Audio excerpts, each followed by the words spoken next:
Today we're building this Zero RGB all AMD air-cooled PC. The last couple of builds on this channel have been predominantly packed with lights and RGB, but today I decided to tone it down a bit and go back to the basics. It might not be for everybody, but I personally enjoy the simplicity and clean look of this no-nonsense build.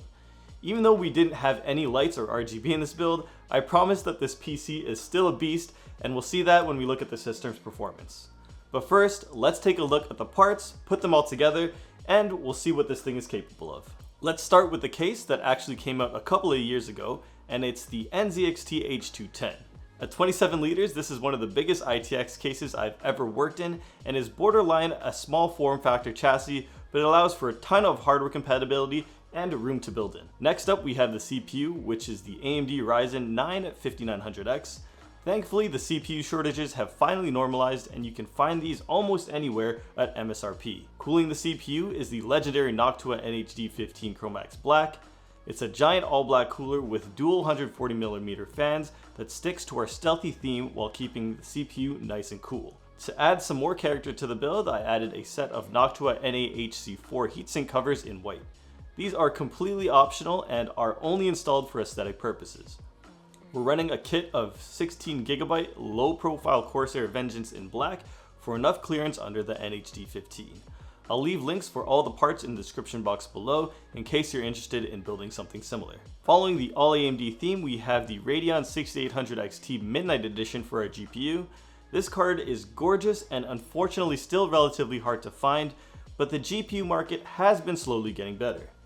Powering everything up is a Cooler Master V850 SFX power supply with some white cable extensions to tie this build together. This case fits a full-size power supply, but I had this one laying around and wanted to use it in a build. With all that out of the way, let's put it all together.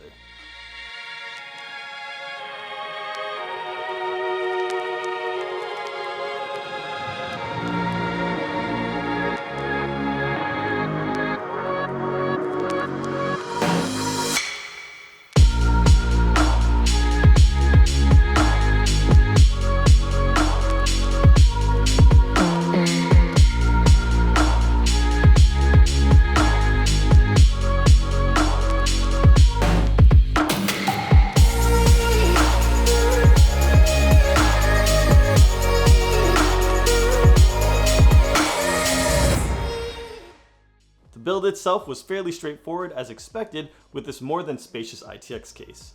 Some building notes: definitely place the motherboard into the case before mounting the CPU cooler, as the motherboard standoffs will be blocked by the giant NH-D15. As I mentioned earlier, I used the V850 power supply in this case since it was the one I had laying around, but it actually worked out since an ATX power supply would partially block the vented panel where the GPU would intake fresh air. The motherboard is dwarfed under the massive NH-D15, but it all fits nice and snug in the H210. With this huge air cooler, we're seeing the 5900X reach a max of 60 degrees Celsius while running blender cycles for 15 minutes. I was a little worried about the GPU being choked by the limited airflow at the bottom of the case, and after running Headwind 4.0, you can see that the 6800XT is actually hitting its GPU hotspot thermal limit of 110 degrees Celsius. And is being throttled after about 8 minutes. We're also seeing the average GPU temperature hitting 86 degrees after this 30-minute run. The fans were capped at an 85% limit at 2600 RPM to reduce sound. Being so close to the bottom panel does create some turbulence and additional noise when the GPU is under load and fans start to ramp up. Here's what that sounds like for reference.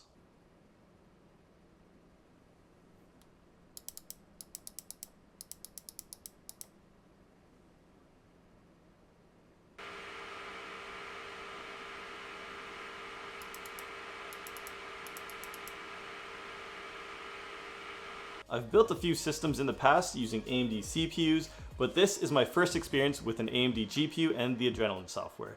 After a few weeks of swapping between my NVIDIA rig, I must say that the Adrenalin software is surprisingly intuitive. Running the 6800XT in this case is not the ideal situation, as it does sit so close to the bottom, being a 2.5 slot GPU. If you want to stick with an AMD card, then something a little slimmer like the 6700 XT or 6800 non-XT reference editions would fit perfectly. Either card would be a better fit for this case, but expect to lose quite a bit of GPU power. If you're impartial to brands, then the 2-slot NVIDIA 3060 Ti or 3070 Founders Editions are also great choices for this specific chassis. I know that these GPUs are still hard to find, but recent reports are pointing to better GPU inventory for the second half of 2021. I'm not 100% satisfied with the thermal performance of this build and will likely be giving the all AMD theme another chance, but in the smaller and more compact Cooler Master NR200P. So subscribe if you want to see that video, and as always, thanks for watching. We'll see you in the next one, and later days.